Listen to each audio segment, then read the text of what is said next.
This is Wildcast.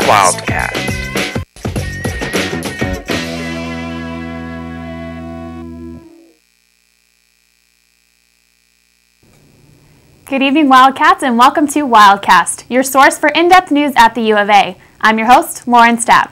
Tonight, we'll show you a new program to earn 2 degrees in only 5 years, take you behind the scenes to UA's football signing day, teach you about 2 memorial funds in honor of the January 8 shooting victims, and much more.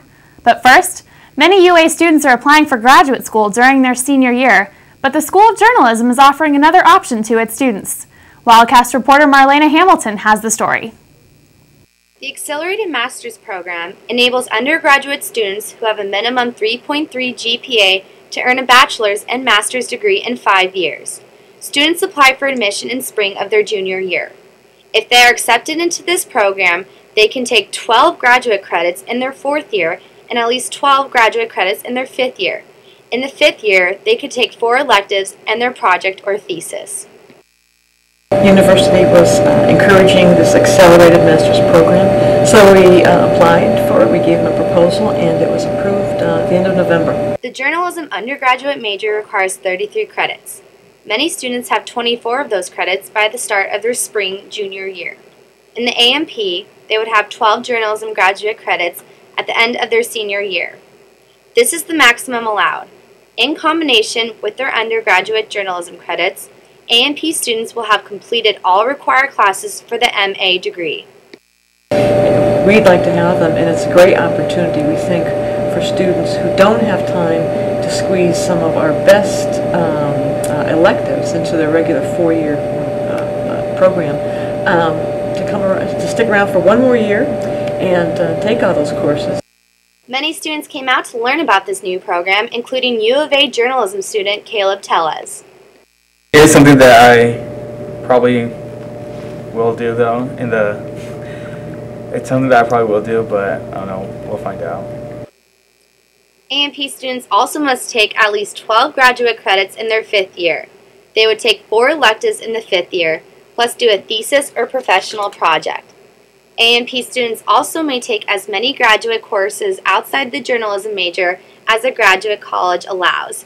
To apply for this, you can go to https:/apply.grad.arizona.edu/users and contact for more information Professor Linda Lumsden, and you can email her at lumsdenlumsden@email.arizona.edu.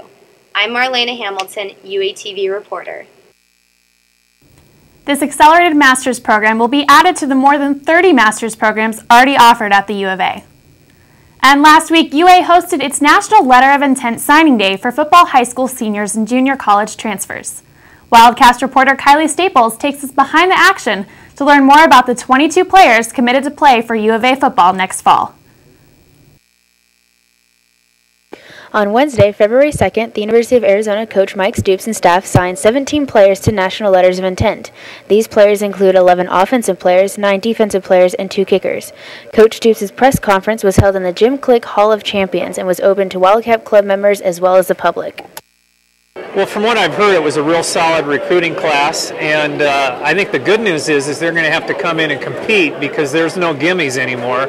There's a lot of competition at all those positions, and that's what makes a really good team. Not so much on the field, but during practice. We started out good and we didn't finish, but you know, it's part of building a program. Coach Stoops is the guy for the job. He's proven that, and I'm a 100% Stoop guy.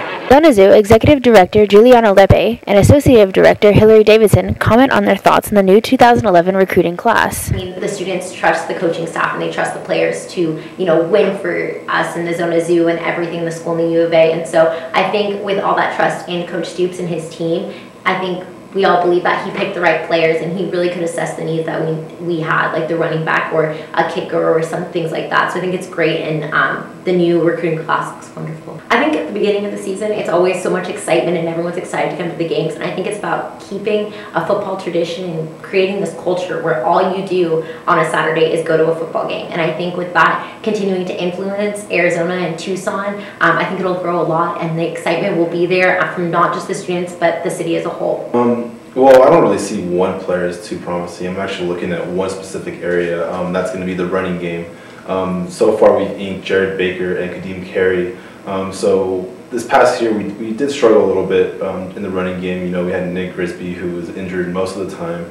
We had Keelan Antolin, who actually has a really strong drive down the field, but his size is the one thing that's hurting us a little bit. So I kind of want to see what these new incoming freshmen are going to do to our running game, because from the videotapes that I've seen, they're awesome players. They have a great running game, and they've definitely made an impact in their teams and in their little cities. So, from UATV, I'm Kylie Staples. UA football will host its first game next fall on September 3rd at home against NAU in the new Pac-12 conference. When we come back, Wildcast reporter Sarah Canty will give us some laughs as she shows us the two comedy troupes on campus. Stay with us. Hi, it's David Hasselhoff, the Hawk. Get Hawk with UATV. Stay tuned. Don't change the dial.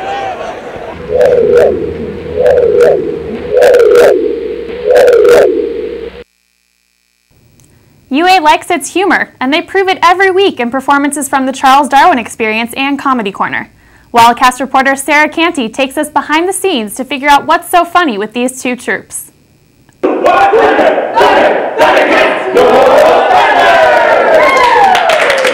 University of Arizona's improv comedy troupe, the Charles Darwin Experience, had audiences laughing at their first spring semester show with two new cast members last Tuesday.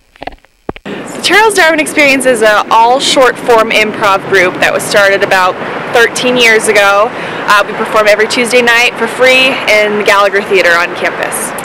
The name is, I don't know, a legend. The idea is we're the evolution of comedy, so it's nothing religious. We get religious statements all the time. No, it's not religious.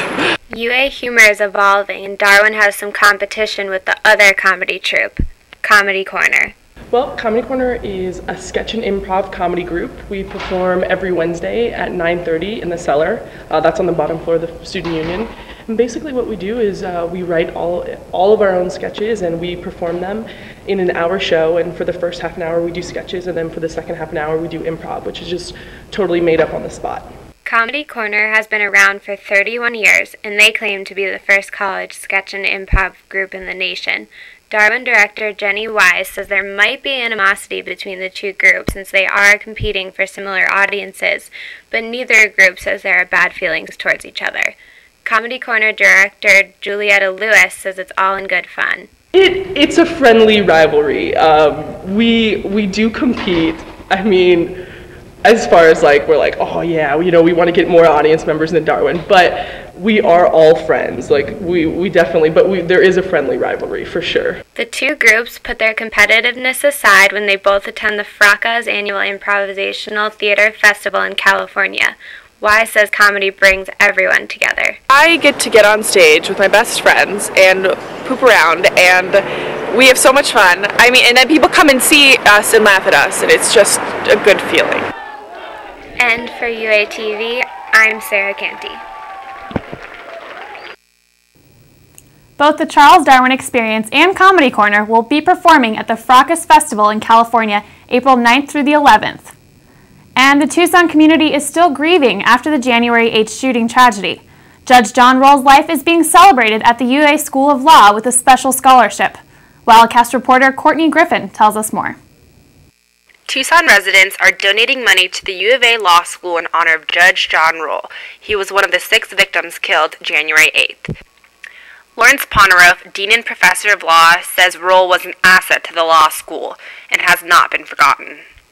Judge Roll was very involved in some of the judicial education programs for foreign judges, particularly countries in the former Soviet bloc, Eastern Europe. It mattered so profoundly to him in this country. Dean Poneroff says Roll was a man who cared for others.